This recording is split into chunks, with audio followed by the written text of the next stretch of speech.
Hello welcome back. ഇന്ന് നമുക്കൊരു fish pickle ഇട്ടാലോ? So നമുക്ക് നേരെ വീഡിയോയിലേക്ക് പോകാം. വീഡിയോയിലേക്ക് പോകുന്നതിന് മുമ്പ് എൻ്റെ ചാനൽ ആദ്യമായിട്ടാണ് കാണുന്നതെങ്കിൽ ലൈക്ക് ചെയ്യുക, ഷെയർ ചെയ്യുക, സബ്സ്ക്രൈബ് ചെയ്യുക. അങ്ങനെ ഗായ്സ്, ഞാൻ കിച്ചണിലോട്ട് കയറി ചെന്നപ്പോഴേക്കും ഉമ്മി ഫിഷിൻ്റെ മാരിനേറ്റ് ചെയ്ത് വെച്ചേക്കുവാണ്. ഞാൻ വന്നപ്പോൾ കുറച്ച് താമസിച്ചു, അപ്പോൾ അതിൻ്റെ വീഡിയോ എനിക്ക് എടുക്കാൻ പറ്റിയില്ല. എന്താണെങ്കിലും ഫ്രെയിമിൽ ഞാൻ അതിൻ്റെ ഇൻഗ്രീഡിയൻസ് കൊടുക്കുന്നുണ്ട്. ആൻഡ് ഞങ്ങൾ നാട്ടിൽ നിന്ന് സൗദിയിലോട്ട് വന്ന സമയത്ത് ഞങ്ങൾക്ക് മീനച്ചാർ കൊണ്ടുവരാൻ പറ്റിയില്ല. അതുകൊണ്ട് ഇവിടെ ഒരു ലുലു ഓപ്പണായി പുതിയത്. അപ്പോൾ ഞങ്ങൾ അവിടുന്ന് നല്ല മീൻ കിട്ടിയപ്പോൾ വാങ്ങി. അങ്ങനെ അത് ഉപയോഗിച്ചിട്ടാണ് ഇന്നത്തേക്ക് മീനച്ചാർ ഇടുന്നത്. അപ്പോൾ നല്ലതായിട്ട് ചൂടായിട്ടുള്ള എണ്ണയിലോട്ട് കോക്കനട്ട് ഓയിലാണ് ഉപയോഗിക്കുന്നത്.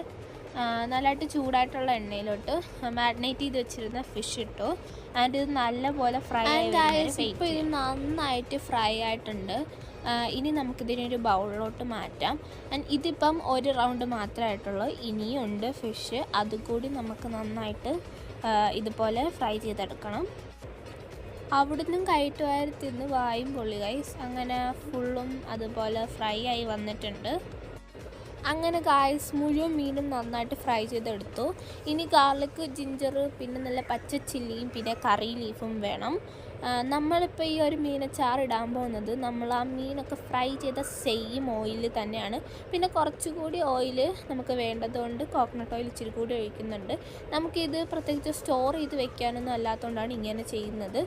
ആൻഡ് ഇപ്പം എണ്ണ ഒഴിച്ചിട്ടുണ്ട്. ഇനി ഇത് ചൂടാവാം, വെയിറ്റ് ചെയ്യണം. അങ്ങനെ ഇപ്പം എണ്ണ എല്ലാം നന്നായിട്ട് ചൂടായിട്ടുണ്ട്. ഇനി ഇതിൻ്റെ അകത്തോട്ട് ഇഞ്ചിയും പിന്നെ പച്ചമുളക് ഇട്ട് കൊടുക്കണം. ആൻഡ് ഇത് രണ്ടും കൂടി നന്നായിട്ടൊന്ന് മൂത്ത് കഴിയുമ്പോഴേക്കും ഇതിൻ്റെ അകത്തോട്ട് വെളുത്തുള്ളി ചതച്ചതും പിന്നെ കറിവേപ്പില ഇട്ട് കൊടുക്കാം.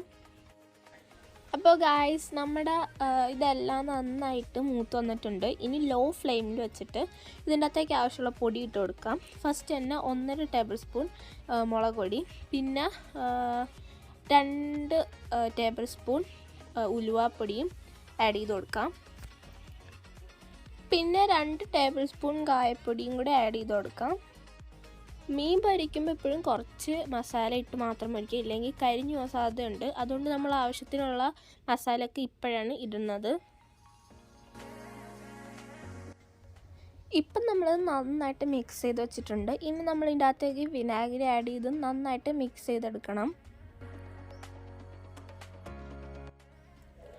ഇതൊന്ന് തിളച്ച് വരുമ്പോഴേക്കും ഇതിൻ്റെ അകത്ത് നമ്മൾ നേരത്തെ വറുത്ത് വെച്ച് നമ്മുടെ മീനിട്ട് നന്നായിട്ട് മിക്സ് ചെയ്യാം.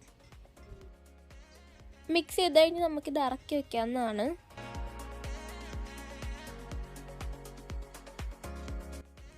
ഇപ്പം നമ്മളിത് ഇറക്കി വെച്ചു. ഇനി നന്നായിട്ട് തണുത്ത് കഴിയുമ്പോഴേക്കും നമുക്കിതിന് കണ്ടെയ്നറിലോട്ട് മാറ്റാം.